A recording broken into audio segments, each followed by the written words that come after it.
Boa tarde.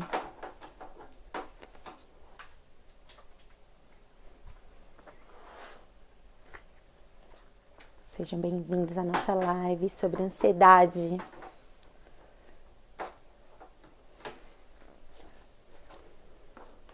Olá. Oi, Felipe, Stephanie. Que bom ter vocês por aqui. Esse tema tão potente. Olá, Marisco. Fernanda. Tainara, bem-vindas. Oi, Evelyn, bem-vinda. Que bom ter vocês por aqui hoje. Nesse dia tão potente, né? Sensível. Com tudo que enfrentamos nesse final de semana. Né? Todos esses anseios, incertezas, instabilidades que temos vivido. Nada como pensar sobre essa ansiedade.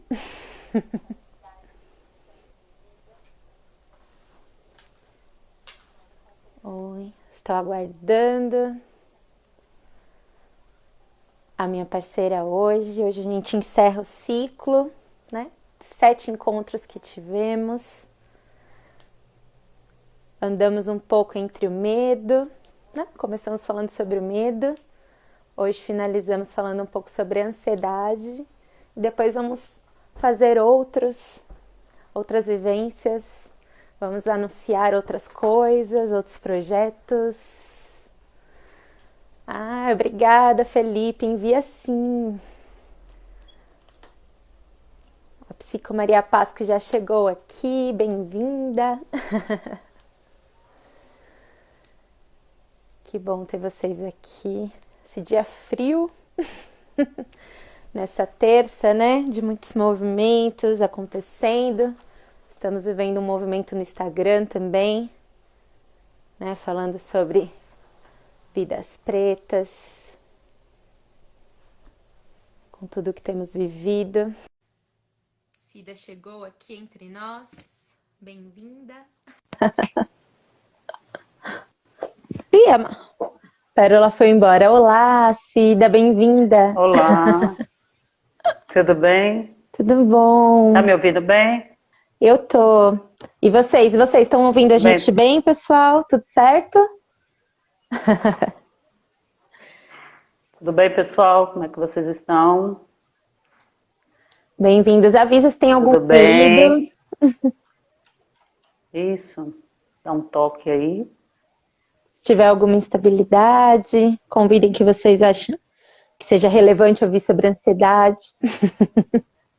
Isso.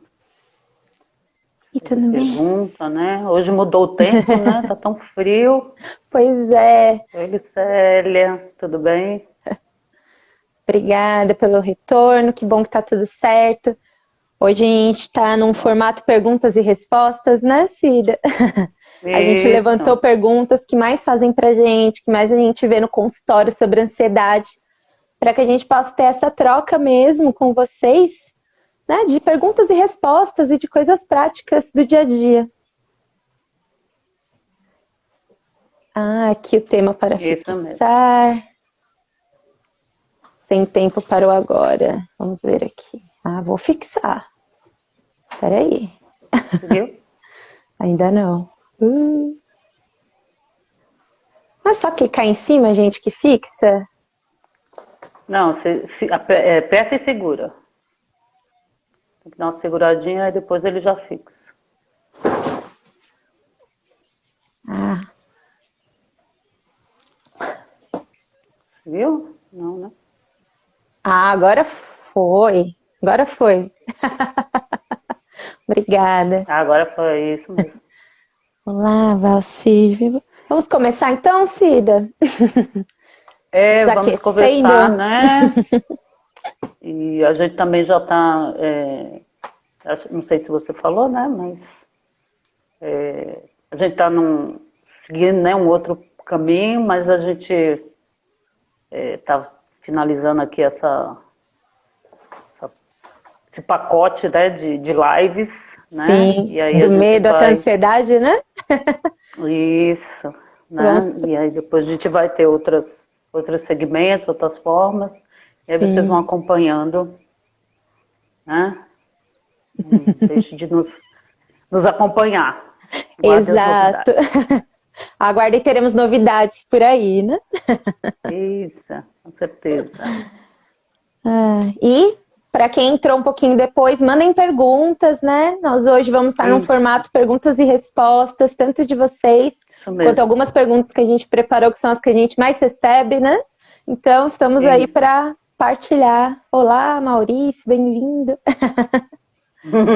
Para termos essa troca. Isso mesmo. Vamos perguntando aí, a gente vai trocando. Vamos dialogar aí sobre a ansiedade. Isso mesmo. Sem tempo para agora, olha que maravilha. Pois é. Então, Cida, conta pra gente o que é ansiedade. Vamos lá. Então, vamos lá. É a pergunta que a gente mais recebe, né? Mas o que é ansiedade? A gente fala de ansiedade o tempo inteiro. Né? O que é ansiedade? Conta pra gente. Isso, né? Então, na verdade, a ansiedade, ela é um desejo de alguma coisa, né? Então, por exemplo, hoje, estar aqui, primeiro, né? Nós passamos por uma linda ansiedade de imaginar como é que seria, né? Então, a ansiedade é esse lugar que a gente vai, por isso que ficou esse tema aí, sem tempo pro agora, porque ela está sempre nos remetendo para adiante, né? Então, ela faz com que a gente queira saber ou prever aquilo que ainda está por vir, sendo que a gente não tem essa capacidade, né? A gente não consegue ir lá adiante, né? Então, assim, na verdade, a ansiedade, ela é um alerta para o nosso corpo. Então, ela existe um lado bom dela, que é que nem, a gente estava aqui, né? Você fica ansiosa, né? Com desejo que dê tudo certo, a hora que você vai fazer a sua live, ou você vai estudar, você vai fazer uma prova, você vai passar numa entrevista de emprego, né? Então você fica naquela tensão de querer, olha, como é que vai ser? Vai dar tudo certo? Vai sair do jeitinho que a gente imaginou? Não vai? Então essa é uma ansiedade boa. Ela começa a ser um problema quando ela passa a ser contínua e intensa, né? Então aí ela já vai levar a gente para um outro lugar que não é bom, né? Que vai, na verdade, dependendo, se você permanecer, for realmente uma coisa contínua, vai acabar te paralisando, né? Então, assim, a ansiedade, ela também é um alerta para o nosso corpo de que alguma coisa não está bem, né? Então, não está bem com a gente, né? Então, a gente precisa ir para esse lugar. Às vezes, a gente está fazendo alguma coisa que não está sendo favorável para nós. Então, isso vai promover uma ansiedade, né? E a gente também vive num mundo, numa sociedade que até Bauman fala, né? Que é a sociedade líquida. Né? Então, o que é essa sociedade líquida? É aquela sociedade que está sempre mudando. Então, tudo que nós aprendemos agora, daqui a 5 minutos, parece que não tem mais essa valia. Né? Por exemplo, uma coisa que a gente usa muito, por exemplo, um celular. Ele é lançado agora, daqui uma semana você está com o lançamento de um novo, parece que aquele que você comprou não é bom o suficiente, então você precisa ter do novo. Né?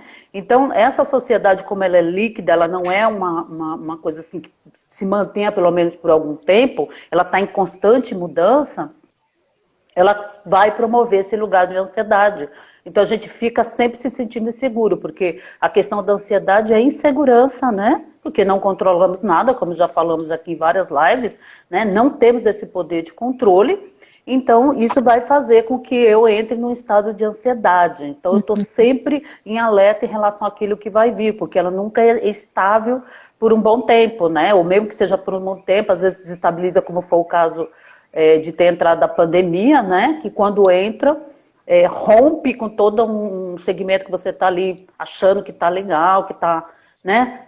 Bem controlado, então assim, eu estou no controle de tudo, e aí acaba que eu passo a entrar então, num processo que vai acabar me paralisando, né? Então assim, a ansiedade na verdade é para a gente entender, ela faz parte da nossa vida. Agora o que a gente não pode deixar é ela tomar o controle da nossa vida. Então ela vai estar sempre aí com a gente, vai sempre caminhar com a gente, é só procurar, né, trabalhar para que ela seja essa boa ansiedade, né? E assim, um ponto também que eu queria frisar aqui, que esse excesso de estímulo que a gente recebe, ele acaba gerando, né, um desequilíbrio no nosso interior. Quer dizer, a exigência do exterior faz com que o meu interior fique desequilibrado, né? Então eu vou para esse lugar de uma ansiedade que ela pode chegar a ser uma ansiedade que realmente vai me dar muito problema. E um dos grandes fatores também contra a gente é porque sempre agimos com... querendo agradar o outro no sentido de viver o que o outro diz. Então, por exemplo, todo mundo fala que o certo é você vai estudar, vai fazer uma faculdade, depois você vai estar trabalhando, vai fazer a faculdade, depois você vai, sei lá, que seja namorar, casar, ter filho. Você tem todo um segmento que a sociedade vai ditando. E quando a gente se vincula nisso, isso faz com que a gente também vá para esse lugar de ansiedade e ele pode ser muito perigoso. Sim. Né? Então, assim, a gente às vezes fica só nessa questão de viver, fazendo o que todo mundo faz, e a gente não se preocupa realmente com aquilo que a gente precisa. Sim. Né? Então, eu estou sempre me jogando para aquilo que todo mundo diz que é o certo, que é o legal, que é o bom, e eu não me preocupo se realmente aquilo que é bom para o outro é bom para mim. Né? Então, eu não olho para a minha necessidade, então eu não alinho o que eu sinto com o que eu penso e com o que eu preciso. Né? Eu acabo entrando nesse lugar de desconforto. E tem uma frase aqui até que eu anotei, que é do Jung, que eu achei muito interessante, que ele fala que tudo que você resiste, persiste. Então, o que acontece? Quando a gente entra nesse lugar, a gente faz um esforço para que a gente não viva aquele sentimento que você está vivendo. Por exemplo, você está lá na ansiedade e aí você está com medo de alguma coisa que a maioria das vezes não é real. Então, esse pensamento negativo, ele vai continuar e ele vai perdurar, ele vai continuar sendo perturbador a partir do momento que eu persista em evitá-lo. Né? Então, essa frase de Jung fala disso. Então, ele fala tudo que aquilo que eu resisto, ele vai persistir. Então, eu estou dizendo para o meu cérebro que aquilo é muito importante. Porque tem isso também, né? Dessa informação cerebral que entra e diz para mim que eu estou dizendo para ela que aquilo é muito importante. Então, toda hora eu estou frisando, então aquilo vai fazer parte de mim. Então, o que eu preciso, na verdade, é chamar essa ansiedade para perto. Reconhecer que eu tenho, né? E aprender a lidar com ela. Né? Para que as coisas comecem a entrar no patamar de organização e eu consiga equilibrar e manter uma posição mais favorável para mim e para o outro, né? Para o ambiente em si, né? Então ela acaba sendo acalmada, apaziguada, no momento em que eu pego tudo isso que eu estou sentindo e direciono para objetivos novos, né? E sempre focado mais em mim. Porque o fato de eu estar muito focado com o que o exterior pede para mim, exige de mim, faz com que eu não olhe para dentro de mim. Então esse para fora, né? Que até a gente já tinha falado também em outras lives, a gente está sempre nesse para fora, nesse, eu tenho que fazer, eu tenho que fazer. Então isso faz com que eu não me conecte comigo. E eu esteja sempre em função do meu entorno, né? Então o que o meu entorno dita é aquilo que eu vou viver. E aí fica complicado, né? E aí acho que a gente entra nesse lugar de ansiedade, né? Aí, Esther, me diz aí. Agora a gente vai para outra pergunta aí, né? Para dar o segmento aí, que o pessoal tem também bastante perguntado, né? Como é que surge a ansiedade? Sim, e surge, Esther? E é importante a gente pensar como surge a ansiedade. Eu até perguntei aqui para o pessoal, para vocês falarem se vocês têm se sentido ansiosos, porque não dá pra gente pensar como surge a ansiedade sem pensar em 3 pilares. Quais são eles? O pilar genético, né? Tem um fator hereditário, né? Na ansiedade. Tem o pilar da personalidade, né? Como nós funcionamos e como nós nos organizamos para ser no mundo. E tem um outro pilar, que é o pilar chamado ambiente, que são as questões sociais. Então não tem como a gente falar de ansiedade sem desconectar com tudo que a gente está vivendo socialmente, com as questões sociais atuais que estamos vivendo, né? Uma pesquisa da OMS de Saúde de 2017, que ela ainda não foi atualizada, mas ela fala que o Brasil é o país com o maior número de ansiosos e depressivos do mundo.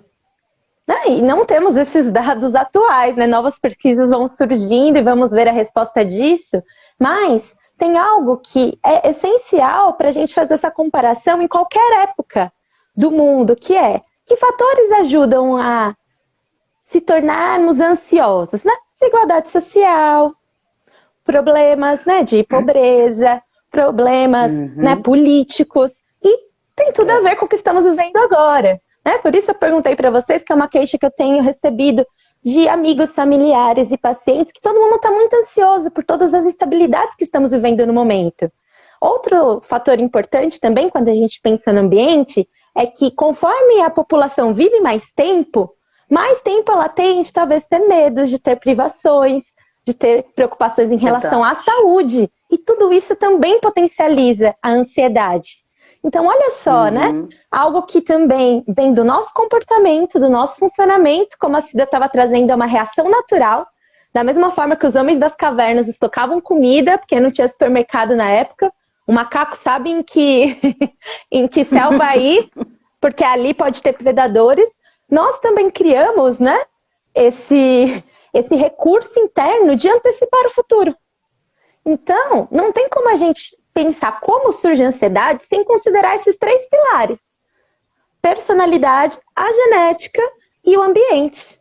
Outro fator importante da gente pensar desse surgimento da ansiedade são os traumas vividos na infância. Então, quando tivemos privações na infância, sofremos abusos de diversos tipos, rejeição, abandono, nós temos 2 a 3 vezes a mais de desenvolver algum transtorno de ansiedade. Por isso, né, essa palavra que é tão comum e tão banalizada tem vários outros fatores do entorno. Eu estou vendo aqui que vocês estão falando aqui também, vamos ver aqui que o pessoal está acompanhando.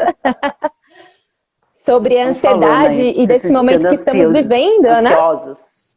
Né? Isso. Porque é isso, né? Não tem como a gente dialogar, por isso a gente propôs uma conversa, né?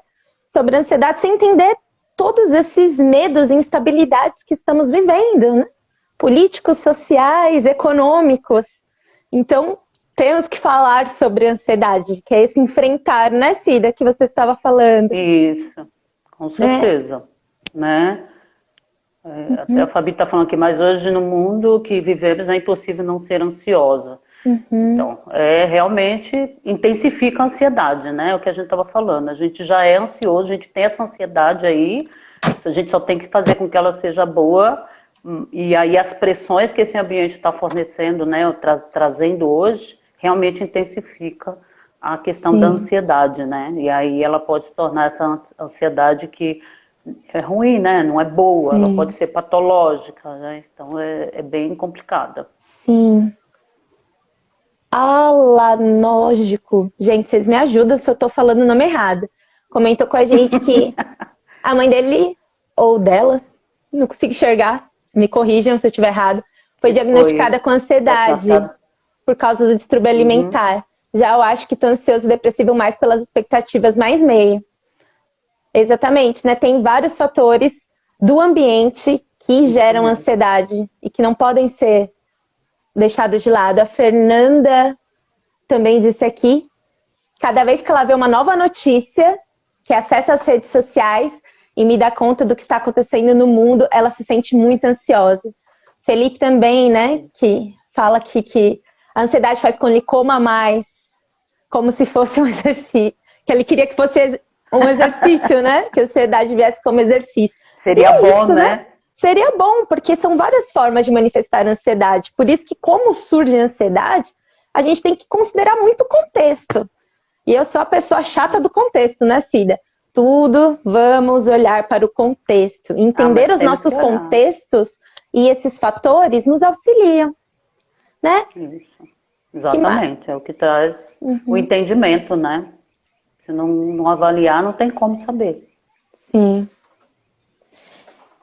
E Cida, conta pra gente o que o medo tem a ver com a ansiedade, que é outra pergunta que todo mundo faz, né? Mas quando que eu sei se eu tô com medo ou se eu tô ansioso? O que o medo tem a ver com essa história? Ajuda a gente a pensar. O que vocês acham, gente? Medo e ansiedade é a mesma coisa?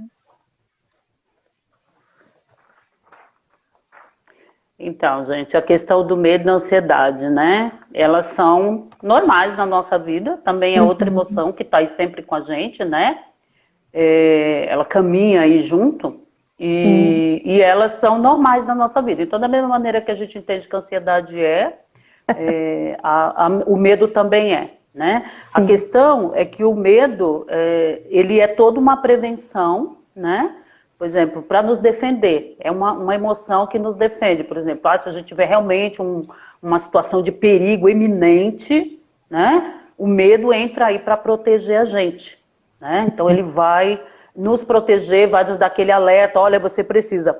E é até legal dar um entendimento assim um pouco de que o que acontece no nosso cérebro aí, né? Não vou entrar muito nisso não, mas assim, é legal a gente entender que dentro do nosso cérebro a gente tem várias regiões cerebrais aí, né? E dentro dessas regiões, elas ficam conversando lá dentro delas, né? Então uma passa informação para a outra.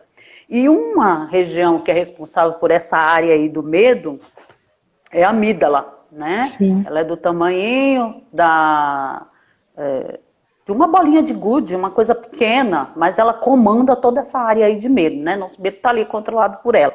Então ela rastreia. Quando nós sentimos em perigo, é ela que faz esse rastreamento em questão do detectando, né? Qual é o risco, qual é a ameaça que está chegando. Só que essa detecção, ela também acontece quando esse medo não é real. Então parece que está ali, né? Então quando esse medo entra, né, e ele se intensifica, aí ele já está na questão da ansiedade. Enquanto ele é um medo mais preventivo, uma coisa de eu me proteger, aliás, quando ele é mais preventivo, eu estou na questão mais do medo, né? Mas elas andam ali muito juntas, não dá muito para separar, porque a sensação, quando eu sinto medo, eu quero fugir, eu quero sair, o corpo, ele justamente faz esse rastreamento para que eu entre em alerta, né? E eu tenho uma reação. E a reação vai ser essa. Né? Eu vou lutar, eu vou fugir, agora eu também posso ficar paralisado ou eu posso até desfalecer. Como tem gente que sobre o perigo eminente, grande, né, que sente uma sensação, desmonta ali, desmaia, cai, né? Então isso tudo pode acontecer. Sim. Então, assim, quando a gente tem essa sensação de medo, o que acontece? O nosso lobo frontal, né, ele é como se ele tivesse assim um apagão, porque a nossa parte cognitiva, né, porque aí está todo o nosso cognitivo, ele meio que apaga, né? Então ele dá aquele apagão, eu não consigo raciocinar, eu não consigo reagir a tempo de entender que, por exemplo, dentro do quadro da ansiedade, aquilo não é real. Para mim tudo é real. Né? Porque a minha emoção está aflorada, a minha emoção é que a gente falou, nós somos emocionais e racionais, então a emoção ela responde muito mais rápido. Então se eu estou com a sensação de medo e me trava todo, o meu corpo me trava, eu estou entendendo que aquilo é real. E aquilo para mim, né, é um medo eminente, é uma coisa que vai me fazer passar mal, me fazer passar mal, né? Então, assim, elas andam juntas, então elas são normais, mas a diferença está aí. O medo, ele também pode ser grande, né? Mas, assim, o medo é mais para proteção. A ansiedade, ela já está mais envolta com essa questão de eu não estar tanto com as coisas reais, né? Eu estou mais no meu imaginário mesmo. Então eu vou para aquele lugar que eu começo a me sentir mal, e aí eu estou achando que aquele perigo é real, eu estou sentindo uma sensação, bem porque desencadeia uma série de sensações no nosso corpo, né? Então, você tem uma taquicardia, você soa, você tem um batimento cardíaco, que é a taquicardia acelerado, você transpira, você sente como se fosse morrer, então isso é muito real.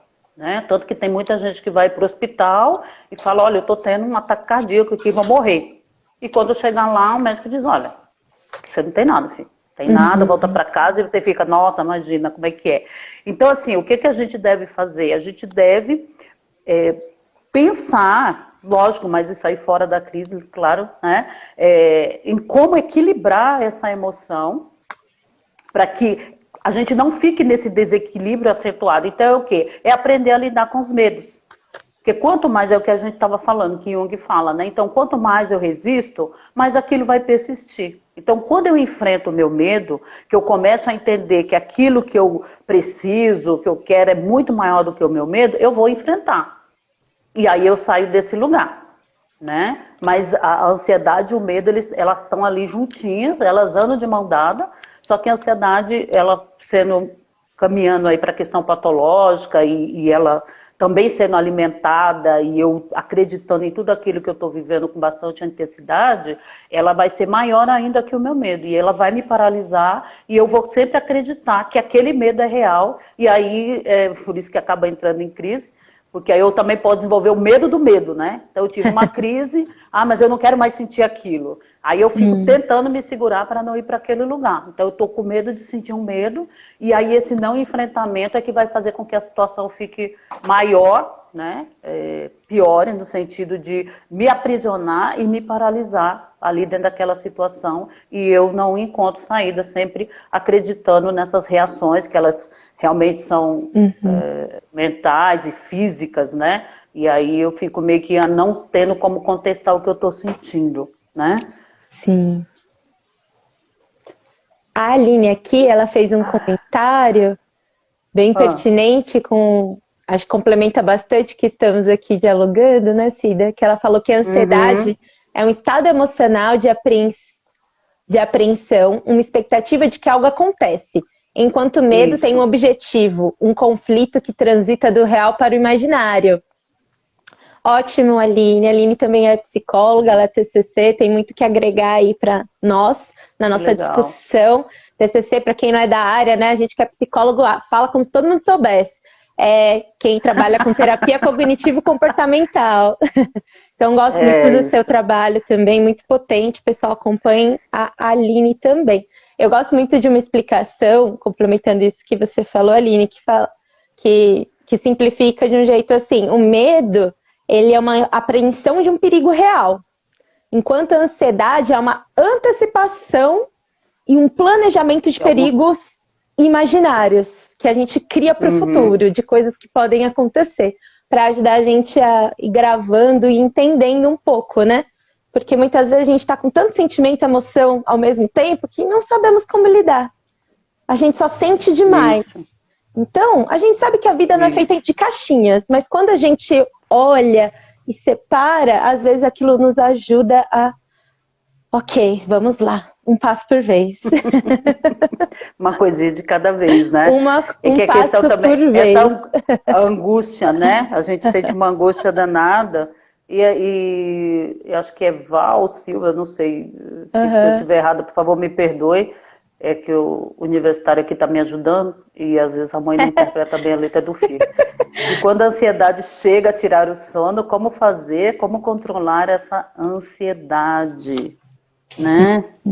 Então, aí a gente, não sei, a gente deixa mais final que a gente vai dar umas dicas aí, né, de como trabalhar, mas um dos fatores da ansiedade é essa, muita gente reclama, né, eu recebo também essa queixa em consultório, de que não consegue dormir, né, que o sono fica muito prejudicado com a ansiedade, mesmo porque é sempre essa apreensão, é que nem a Esther falou, a gente está sempre com essa apreensão lá na frente, querendo prever o que vai acontecer, né, vivendo atrelado com isso que ainda está para acontecer, que muitas vezes está muito mais no seu imaginário do que, né, você está achando que vai acontecer e não acontece. E aí, na verdade, nessa questão de sono, a gente sempre ensina algumas técnicas, né, formas que a pessoa pode estar fazendo mesmo, de relaxamento, respiração diafragmática, né? Tem que ir para esse lugar para poder controlar essa ansiedade, né? Por exemplo, uma música suave, alguma coisa nesse sentido, para poder baixar essa ansiedade e o sono poder chegar, né? O sono poder vir. Mas aí a gente fala mais um pouquinho no final. E aí, mais dicas. Isso, a gente dá mais dicas. E aí, para dar o segmento, Esther, fala um pouquinho sobre gatilho emocional. O que é gatilho emocional?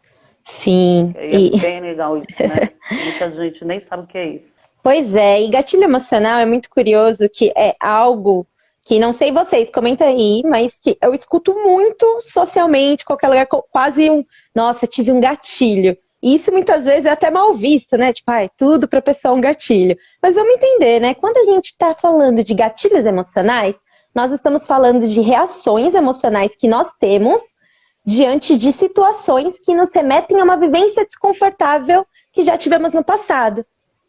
Então, toda vez que a gente pensar em gatilho emocional, a gente está pensando nisso no gatilho. Sabe aquele clique? Tá.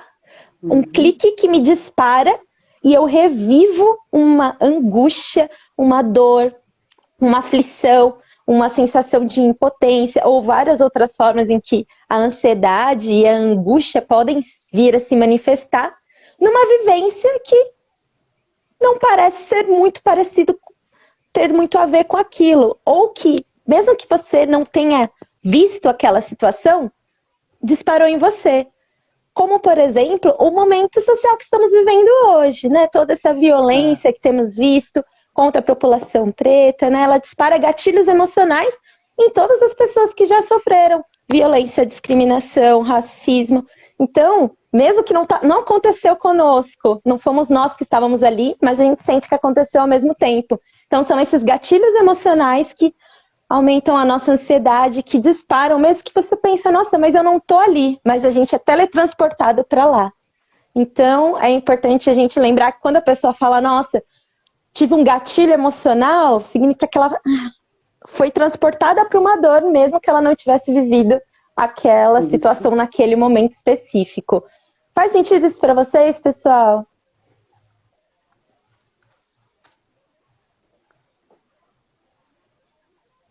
É tenso, né, Fabi?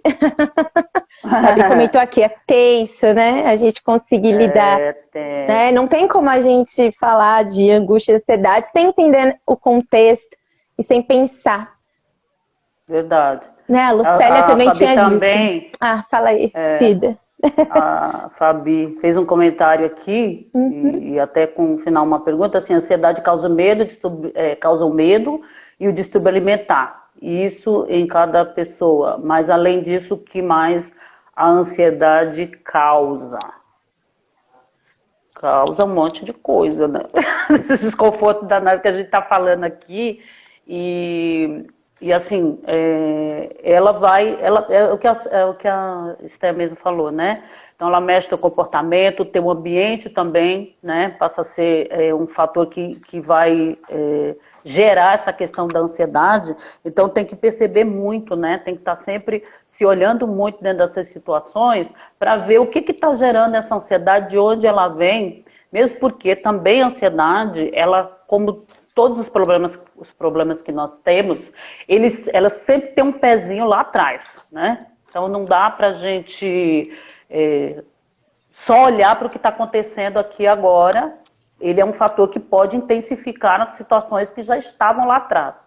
Sim. Então a gente sempre orienta, né, e frisa bastante, né, isso, Esther, a questão da pessoa se autoconhecer, da pessoa fazer terapia justamente por causa disso. Porque a gente precisa ir para esse lugar de descobrir o que é isso, né, o que tem dentro de mim que está soltando agora aqui, está intensificando, né, a minha reação em relação a determinadas situações. Então as coisas, elas sempre têm um pezinho lá atrás. Eu falo que a gente sempre tem que estar visitando, né, dependendo da situação, o nosso passado, porque é lá onde a gente descobre quais foram os pontos que ficaram escuros, que a gente não viu, coisas que a gente ainda não olhou, né? Para até saber lidar com essas ansiedades, essas coisas, porque é o que eu falei no começo, a gente fica tão voltado para viver dentro de um padrão, dentro de uma conduta que todo mundo faz igual, todo mundo faz assim, todo mundo gosta disso, todo mundo, né? Então às vezes a gente tem que tomar muito cuidado com esse efeito manada, né? Então a gente está sempre fazendo, copiando o que o outro faz, sem se perguntar se aquilo é bom para mim. Então eu tenho que me consultar. Não é que tudo que todo mundo faz que eu também quero fazer. Se a gente tomar consciência disso e a gente resgatar essa visão, a gente vai entender que a gente não é feliz fazendo o que todo mundo faz. A gente vai para um lugar de desconforto, a gente vai para um lugar que a nossa saúde mental, emocional, ela fica bastante abalada, né? E ela pode sofrer sérios danos. Então a gente tem que tomar muito cuidado com isso. De estar sempre se visitando e se autoconhecendo, e se você não der conta disso sozinho, a gente sempre recomenda, procure um profissional, aí um ouvido profissional, uma pessoa que realmente tem uma forma de olhar diferenciado para te ajudar nesse processo, né? Porque são processos, né, que a gente vai vivenciando e tem que vencer. E vence, né? É possível, né? E é muito importante esse comentário da Cida, porque a ansiedade, né, se a gente for pensar em termos diagnósticos, ela não tem uma cura, mas ela tem um manejo. Então é possível nós manejarmos a ansiedade. Eu vi que teve gente que comentou aqui que tem gatilhos o tempo todo, né? Tem sentido bastante ansioso. E a ansiedade, ela é uma ferramenta natural de sobrevivência. O que a gente deve se preocupar é quando ela se torna patológica, porque aí sim ela começa a nos atrapalhar muito. E explica um pouquinho, Cida, né? Que é outra questão que sempre aparece, né? Quando eu sei, né? Quando a ansiedade é essa ansiedade normal, é uma ansiedade do contexto e já é uma ansiedade patológica, que talvez eu precise de um medicamento, de um tratamento, né? Também medicamentoso e psicoterapêutico. Vamos tentar entender um pouco melhor isso. Isso, vamos aí nesse lugar. Né? E aí a gente vai trocando aqui para se ajudar. Né? Sim. Então essa ansiedade, ela, quando ela é patológica, ela é aquela que acaba me incapacitando. Né? Então ela é tão intensa, ela é tão forte, ela é tão maior do que eu, né? Que ela é uma reação intensa que ela me paralisa. Mas ela me paralisa mesmo, que o meu foco é só aquilo que eu estou vivendo. Né? Então eu fico tão focado naquele momento que eu não consigo sair dali, eu estou enredado, né? Como eu falei, o cérebro acaba sendo sequestrado ali e você não consegue raciocinar. Que eu vou ficar me focando naquela situação e eu não consigo olhar outras formas de sair daquele lugar, né? Não, aliás, forma nenhuma de sair daquilo. Sim. Né? Então eu fico intensificada, eu fico ali só vivendo aquilo e aí a ansiedade ela acaba sendo até desproporcional e ela é desproporcional ao estímulo que eu recebo. Então ela transborda, né? Então ela acaba se tornando crônica. Né? Então ela vai fazer com que eu sofra muito, porque a ansiedade, quando ela chega nesse patamar, ela é um sofrimento, né? A ansiedade já é um sofrimento, mas ela intensifica demais, né? E aí eu acabo tendo outros problemas, outras situações, né? Então a patológica é esse lugar, né?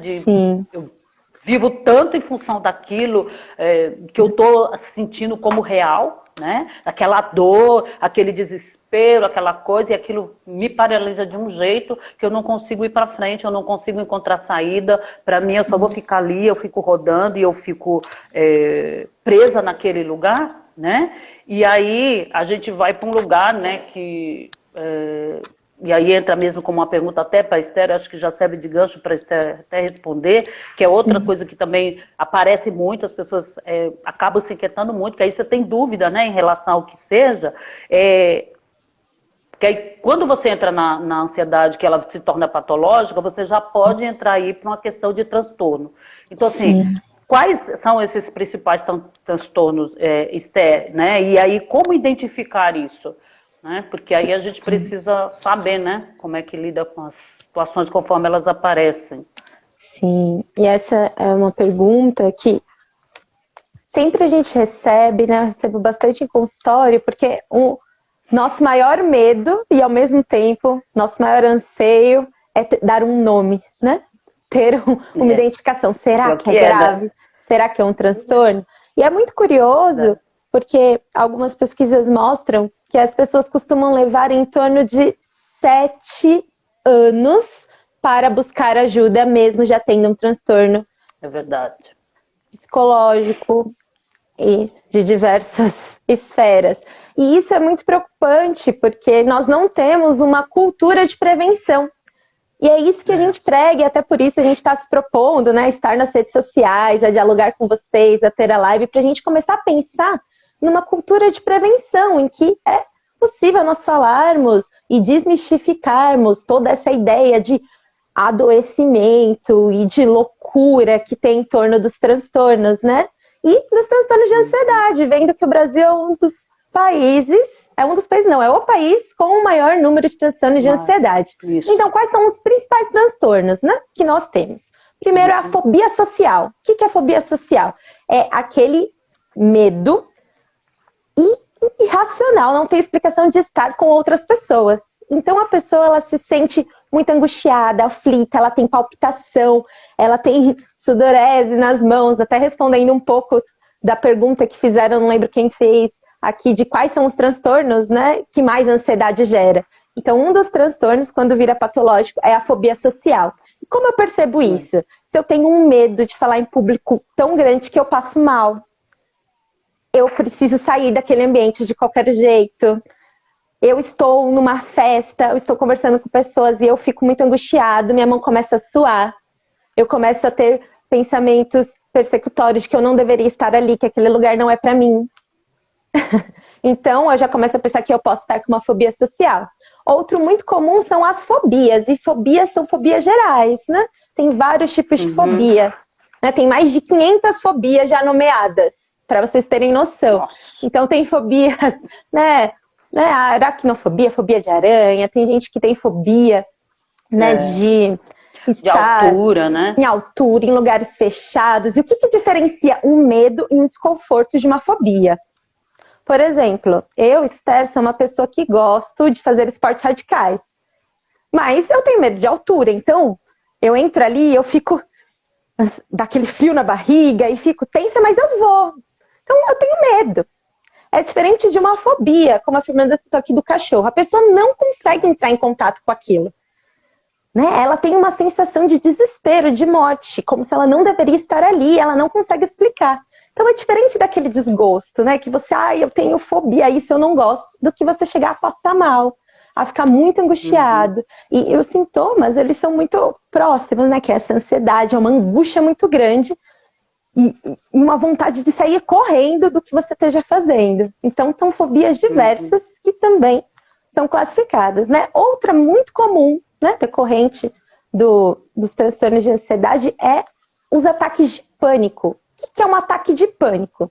Qual que é a diferença de você estar muito nervoso de um ataque de pânico? O ataque de pânico, ele dá uma sensação de morte. Você sente seu coração palpitando muito forte e você tem certeza de que você vai morrer. Também causa muito suador na mão e às vezes a gente tem uma sensação como se a gente estivesse num sonho. Parece que a realidade, você está vivendo meio que num sonho, num desenho, então você não consegue se perceber muito bem na realidade e você tem certeza que você vai morrer. E você pode ir no médico, fazer exame, geralmente a queixa mais próxima, né, que a pessoa está tendo um infarto, um ataque cardíaco, e você vê, não deu nada. Possivelmente você teve um ataque de pânico. Também é um dos fatores. Outro também que é bastante explorado pela mídia, e tem até um filme que eu gosto muito chamado TOC, que é o transtorno obsessivo compulsivo, que é quando a pessoa tem uma angústia, uma aflição muito grande. Toque, esse filme mesmo. Você assistiu. Tem uma angústia muito grande que só passa quando ela faz algum tipo de comportamento repetitivo. Também é um dos principais transtornos, né, mais patológicos de ansiedade, né?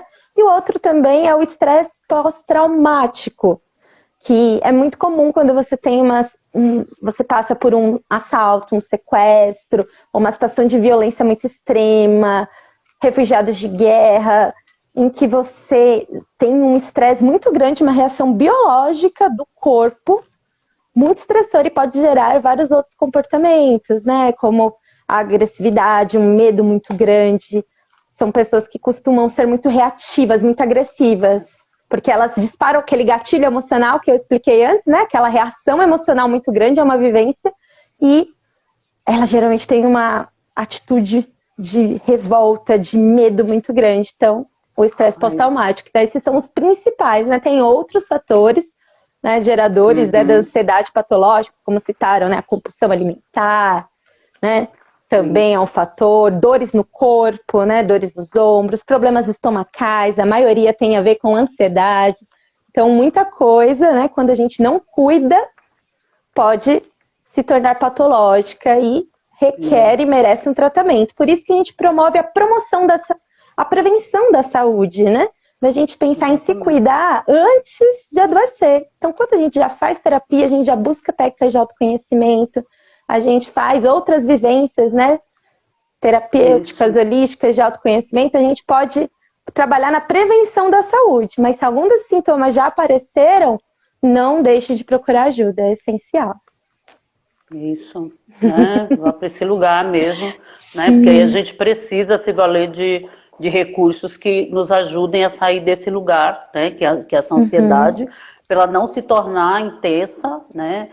A maioria dos problemas emocionais né, que vão responder no teu físico, infelizmente, as pessoas esperam agravar muito, né, para chegar a procurar um tratamento. Né? Então, primeiro a pessoa ela vai convivendo com aquele incômodo, né, com aquela situação que gera bastante desconforto, porque nós somos seres assim, né? A gente se adapta às coisas, né? A gente gosta muito de uma zona de conforto. Então, assim, se tiver bom, tá bom, mas se tiver ruim, a gente também vai aprendendo a conviver. E aí, só quando, né, aquilo passa muito já passou do limite, mas passa mais ainda um pouco, aí é que as pessoas chegam, né? Porque, pelo menos eu tenho bastante pacientes que quando chegam, eles já chegam num lugar ali de bastante agravamento da situação, para a gente trabalhar, né? Lógico que a gente vai fazer esse percurso junto com o paciente, mas assim, realmente a nossa sociedade, ela peca, né, nesse sentido de não ser preventiva, né? Então ela é curativa. Então quando você já está com a doença é que você vai atrás de uma cura. Então você não prevê antes, você não, eu estou me sentindo mal, não sei, senti assim uma coisa ruim, né? Me paralisou ali, mas não, tá bom, acho que deixa pra lá, às vezes não é nada, aí foi só um susto, e a gente não vai examinando, né? Então, por isso que a gente fala, uma das coisas que eu recomendo bastante quando os meus pacientes estão nesse quadro de ansiedade, por exemplo, é atividade física, né? Então, por exemplo, eu sou uma pessoa que eu faço atividade física, então, assim, a atividade física, ela traz essa questão, né, da endorfina, né, de um hormônio aí que vai te produzir uma coisa melhor. Então, a gente precisa, para poder tirar essa energia que está toda ali contida, está toda paradinha dentro da gente, ela é muito intensa, então a gente precisa queimar essa energia. A gente queima como? Com uma atividade física, né? Então, uma volta, caminha, agora eu não estou podendo sair. Treina dentro de casa. Né? Procura alguma coisa que você gosta de fazer e faça. Agora a questão sempre é fazer, né, gente? É que nem na outra até Esther falou, né? A questão é assim, quando a gente estava falando até de procrastinação, né? Se a gente pensa, a gente só faz, né? Não faz outra coisa. Eu acho que eu deveria, né? Então, o Fernando, o amigo dele, está falando assim, mas é difícil chegar a um estado patológico. Mas é justamente por isso, porque a gente está dentro de uma sociedade que sempre vai adiando, né? Então a gente está sempre nesse lugar de primeiro esperar piorar muito para entender que possa ser alguma coisa. A gente sempre está nesse lugar de... não sei, não consigo agora achar um termo, mas tipo assim, passando a mão, não é isso, não é tudo isso. A gente sempre vai se negando a olhar para esse estado. Mesmo porque olhar para si, como a gente não tem esse costume, né, a gente vem de um pressuposto de que a gente está sempre cuidando do que está para fora, né? Então eu vou correr atrás daquilo que estão pedindo para eu fazer, eu tenho sempre uma atividade, porque até o nosso termo é esse, né? Olha, eu estou na correria. Isso já é usual, né? A gente usa bastante isso, né, Esther? Eu estou na correria. Não é? Estou aqui na correria. Menina, olha, não te respondi porque eu estou na correria. E essa correria faz com que eu não olhe para dentro de mim. Por isso que é difícil eu enxergar esse estado patológico. Porque eu não olho para dentro de mim. Uma das questões de problemas emocionais é que a gente não pega a emoção e traz para perto. O nosso grande contraponto, a gente sempre vive nesse lugar de querer controlar as coisas. Então a gente está sempre tentando controlar. Eu quero controlar, eu quero saber, eu quero ter isso aqui na minha mão.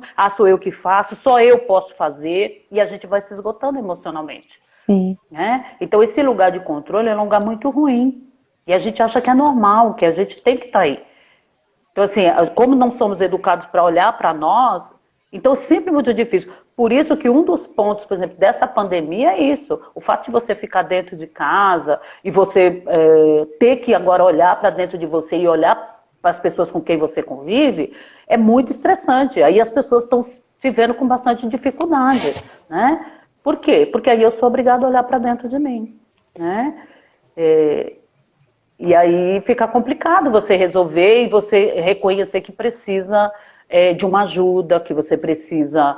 Então, a terapia é coisa de louco, então. Aí é que tá, né? Não é coisa de louco, né? Isso aí é um estigma que foi colocado em cima da terapia. Exatamente. Não é isso, Esther? Fala aí um Sim, pouquinho, Esther. E o cuidado da saúde, ele tem tudo a ver com essa questão social e cultural, né? A Fernanda colocou aqui que ela já ouviu de muitas pessoas, principalmente, né, mais velhas, de outras gerações, que dizendo que depressão é doença de rico e até que, né, terapia é coisa de louco, porque tem muito esse estigma social, né?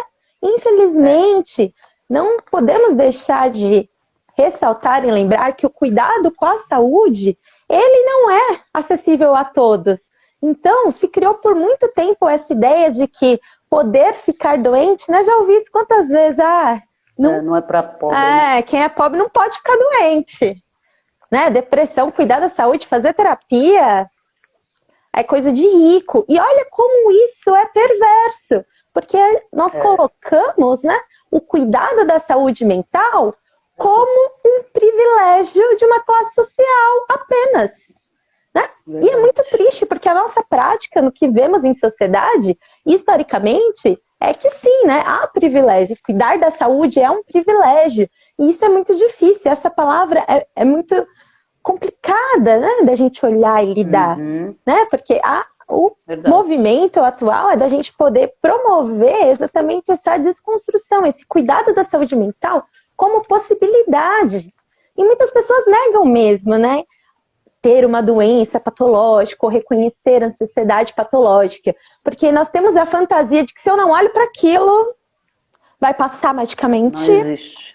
E um dia depois do outro, né? Deixa a vida me levar, vai que amanhã, né? Some. Só que o problema é exatamente esse, né? Quanto mais a gente não olha para aquilo, mais aquilo fica doído, mais tempo passa, mais se cristaliza. E o que eu quero dizer quando eu falo cristalizar, né? Nosso cérebro, ele tem uma capacidade de plasticidade neural.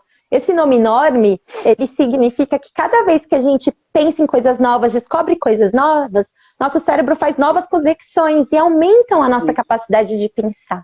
Então é muito importante a gente poder se permitir, né, ampliar, conhecer e divulgar e quebrar esses estigmas, esses preconceitos. Porque são culturais, né? Eu gosto muito dos ditos populares, que eu acho que eles falam muito da nossa subjetividade, né? Sempre fala, a grama do vizinho parece mais verde. E uma coisa que faz ser tão difícil da gente aceitar e lidar com um transtorno de saúde mental, um transtorno de ansiedade, é parecer que, poxa vida, parece que a vida de todo mundo é boa e a minha é péssima. Parece que só eu que estou doente. E isso é um discurso constante que passa pela nossa mente, porque temos essa tendência de comparação. Então, né, cuidar da saúde mental, e mais do que isso, né, descobrir que você merece cuidar da sua saúde mental é um movimento de construção de autoestima. E sim, né, de se colocar e de se permitir olhar para a saúde mental e se quebrar esse preconceito dessa estrutura que sim, né, há muito pouco tempo atrás, só pessoas ricas realmente podiam cuidar da saúde mental. Né, elas tinham esse direito, né? Nós vivemos uma sociedade que o Brasil foi o último país a abolir a escravidão, por exemplo. Então, quantas coisas ainda são muito novas, né? Como eu falei no começo, os índices de desigualdade social, os medos econômicos, a vulnerabilidade da saúde, tudo isso afeta a nossa ansiedade e aumenta a chance da gente desenvolver transtornos. Então, é importante sim pensar e cuidar sobre isso. Né, Fábio? Aqui né? Sempre mais verde, né? A grama do vizinho. Impressionante. Tá até com a Pérola participando aqui, ó, fazendo uma participação especial. Especial. Pra mostrar que temos 5 minutos. Falou, né? 5 minutos, então. Que a gente realmente se foque nisso, né? Em olhar pra gente. Então, assim, eu já tinha falado, mas assim, vale a pena lembrar também a questão de exercício físico, nessa questão de usar uns recursos aí para ajudar, né? Para que a gente possa enfrentar melhor essa ansiedade. E alimentação, gente. A gente é o que a gente come, com certeza. Com certeza. Então, uma alimentação balanceada, né? Que a gente coma coisas que são boas, variada, né? No sentido de proteínas, de nutrientes. Isso é muito importante. Né? Então, isso vai equilibrar. Respiração diafragmática, né? Musiquinha suave, né? Antes de dormir, põe lá Ah, mas é o que eu sempre falo para meus clientes, olha, mas não fica com o celular ligadão, né, ali do seu lado, não. Põe essa musiquinha, se puder, um pouquinho mais distante, mas que você fique com isso para poder acalmando, serenando essa mente, para que esse equilíbrio volte, porque o sono é uma coisa muito importante. A partir do momento que eu não durmo, as minhas inquietações elas vão ser intensificadas. Sim. Né? Uma cabeça que não descansa, ela fica sempre produzindo mais pensamentos, né? Que vão ser invasivos, que vão ser intrusos, né? Vão estar sempre entrando um aqui, outro ali. Então a gente tem que procurar fugir desse lugar. Então isso tem que ser serenidade. Meditação também, relaxamento, gente, né? Então, treina a respiração, eu gosto muito de respiração, porque você tem que se centrar no aqui e no agora. Né? Então, aquela respiração que você presta atenção no que você está fazendo. Né? Então, eu estou respirando, então eu estou sentindo o meu corpo, eu estou sentindo o ar entrar, eu estou sentindo o ar sair. É isso que faz, não é essa respiração que a gente faz, não, normal, né?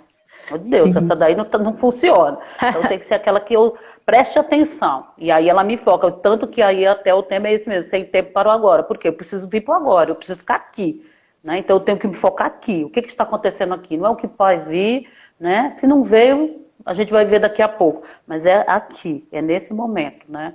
Para poder e sempre chamar a gente para perto da gente. Né? Então a terapia, ela entra nesse lugar aí também, como uma indicação. Né? Não é coisa para louco, pode ficar em paz, não vamos tratar de loucos, não tratamos de loucos, entendeu? Né? E acolher a sociedade, né? Sim. E outro exercício também muito prático, pode comentar, Cida. É que o meu amigo está comentando aqui que pelo que ele está vendo, né, que todo mundo precisa de um remedinho, né, entender? Muita gente precisa de um remedinho. Então, a questão do remedinho é sobre uma avaliação de médico, tá? É um médico que avalia. A gente não dá remedinho para ninguém, não.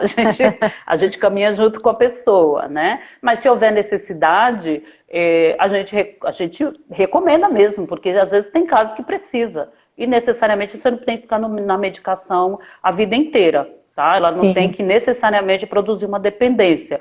Ela só entra como um agente organizador ali da emoção. A gente consegue trabalhar na terapia e depois consegue entrar no desmame para que a pessoa saia do medicamento, tá? Dependendo do caso. Certo. Só uma última dica, porque o nosso tempo está acabando, temos só um minutinho. Uma dica que ajuda a dormir é você ter um caderninho perto da sua cama e toda vez que a mente começar a pilhar, você escreve, né, no caderninho e diz amanhã eu resolvo isso, porque é um jeito de você ritualizar também, né, esse momento da noite e poder a mente, né, se esvair ali, aqueles pensamentos, você concretiza no caderno e pode resolver amanhã. Então, pessoal, é isso. Gente, deixa eu só uma diquinha rapidinha, um chazinho de alface, outro dia eu tava lendo, gente. Que é, olha, uma maravilha, é um calmante, viu? Então, qualquer coisinha, faz o chazinho também de conta pra gente se deu certo. E conta pra gente se deu, exatamente, conta que se deu certo, porque eu li, achei interessante, né? Mas diz que acalma mesmo, né? Então, não vale a dica aí. Toma um chazinho, independente de ser de alface ou não, toma um chazinho, que o chazinho sempre é bom, né? Então é isso, você pessoal. Mesma, viu?